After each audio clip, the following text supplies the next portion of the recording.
And now over to you. We'd like to hear what percolated downstairs that we can bring up into this room. And the question really is, and if we could have the next slide, that would be great. If the question is, and it's on your program, what do diaspora need to contribute more effectively to development? So that's the question that we're putting out to the group. And you've had a chance to think about this downstairs. So I'm sure you're just ripe for sharing your ideas, your observations, your insights. Who would like to weigh in? Yes, right here. And I'm going to ask you to say your name, and also we're going to, in the interest of being brief, you know, inclusive, just keep your points brief and specific. Thanks. Yes, William Gibbons, an independent artist. My studio name is Influency. This morning, published reports in Canada stated that the Union of Canadian Municipalities is demanding a place in Canadian immigration policy. This poses a great potential for movement in Canada in terms of the diaspora, but it also reflects a recognition that Canada is hinging its economic growth and development and sustainability on immigration, that we are in fact dependent on it. I think there are some significant dangers if our municipal tin pot politicians are self-centered, selfish, and short-term politically driven in their objectives. So I'd like to pose the question to everyone in this room: do you think that Canadians are equipped to discuss and deal with this emerging part of our political landscape? And what positive and negative potentials do others in the room see that are worth discussing tonight? Thanks, William. I'm just wondering if, I mean, it's a very big question that you're offering, and I'm just wondering, in the interest of staying somewhat focused, although, you know, I invite you to... That was an open-ended question. Yes, you don't even have to ask one if you don't want to. Okay, that's great. Thanks very much. Would anybody like to address the question at the core? Yes, go ahead. And your name, sir? There you go. Yeah? Okay. I would like to answer this question, but also to say probably it would have been nice to say engaging diaspora of Mother Earth in development, because I think diaspora should include Europeans as well, in terms of they are also doing some work which are very interesting in Africa, Asia, Europe, and so on. And they have to be part if you really talk about inclusiveness of Canadians. And as I said, the whole thing about effective in terms of development, I think if you start yourself working in development, global development, you start yourself working as a global citizen, working for global justice and global peace. And what happens is like when you teach children the song, "We Are the World, We Are the Children," we are also teaching them the Bob Marley's song, stand up for your rights. And then Martin Luther's famous song, which is, "We shall overcome, we shall overcome." So I think it's a whole question of the diaspora can do the traditional charity models like building hospitals, building schools, but at the same time they have to do it in relation to respect, like the grandmothers, the Go-Go grandmothers say, in solidarity. So I think we can have the traditional models of diaspora development, but we can also have a visionary future of what type of development we need to go through. Thank you. Thank you very much. I think there's somebody over here, and then here.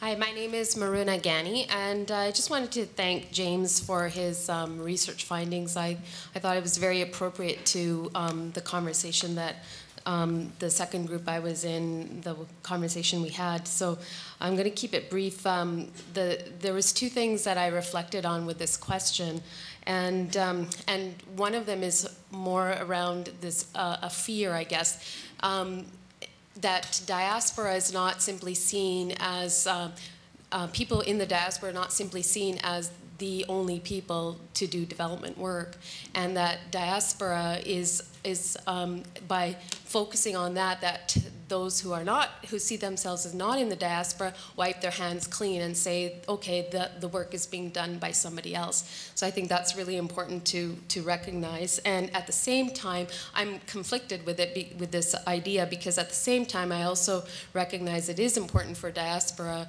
to be involved in the work so that the work that's being done is not being appropriated and that the work is being done effectively by experts from the diaspora who are knowledgeable around the issues.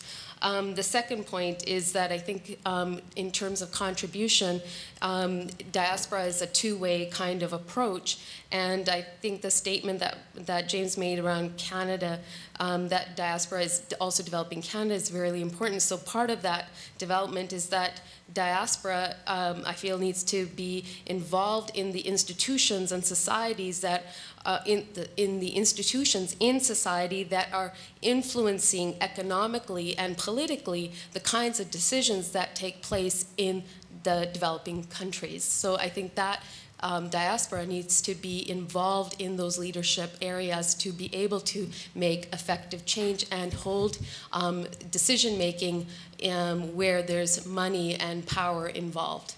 Thank you. Great, thanks, Marina. Right here, sir. And would you introduce yourself, please? My name is Andrew Mtuma, originally from Kenya. What I wanted to address, what the professor said, I tend to see the whole question of diaspora in two ways. One, I think we are talking about our, as he rightly put it, our country of attachment. When we talk of a country of attachment, you are asking us to think of those who are back home where we come from and do something to make a difference. But for me to make a difference where I am, where I came from, I have to make a difference where I am now. The challenge I have, which I don't know what some of you pass through, is that the moment you arrive in this country, the question is you are given a work permit to start work. Now, the question of work permit is okay. When you realize the challenge that getting the work, and then you discover there's a problem here. And I don't know what they've been asked, but I've been asked that question, do you have Canadian experience? And that question of Canadian experience meant a lot to me. And it even destroyed all my professional career. I thought I would, like, I'm coming to make my dream come true. It never went through. What am I saying? I'm trying to say, in a diaspora, it should, as Canadians who are now part of the Canadian fabric, part of the development, there should be a board or a structure that has to be within the government system that goes beyond the Canadian borders into the recruitment center, let's say like an embassy, because some of us who came through Canada by points, you came because of your professionalism and recognized by that. But somebody else who came to Canada as a refugee, but as a profession, is put to a different level, and this profession will not come to legalize until 10 years later. And I think that denies both Canada and country of attachment a resource, because he doesn't have that bridge to be recognized with what he has from his country of origin. So if we can have some kind of dialogue with the government to have a kind of a board or a body that can be a part of integrated of the system, so that whoever qualifies, whether in Canada as a refugee or outside Canada as an immigrant, they all both of them meet in terms of academic qualification or professionalism into this board of professional within Canada that says, yes, you come as a refugee, but you're a teacher, you can qualify as well to be a teacher here. Instead of just qualify as a refugee, then if you're a teacher, no, you don't have Canadian experience. It doesn't add up. And I think these are the things that the diaspora has to advocate in terms of policy change, as you rightly say.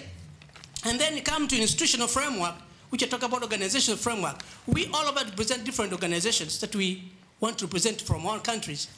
And I think the diaspora should have a dialogue with the development agents that have been doing the work from our different countries, so that we understand them, they understand us.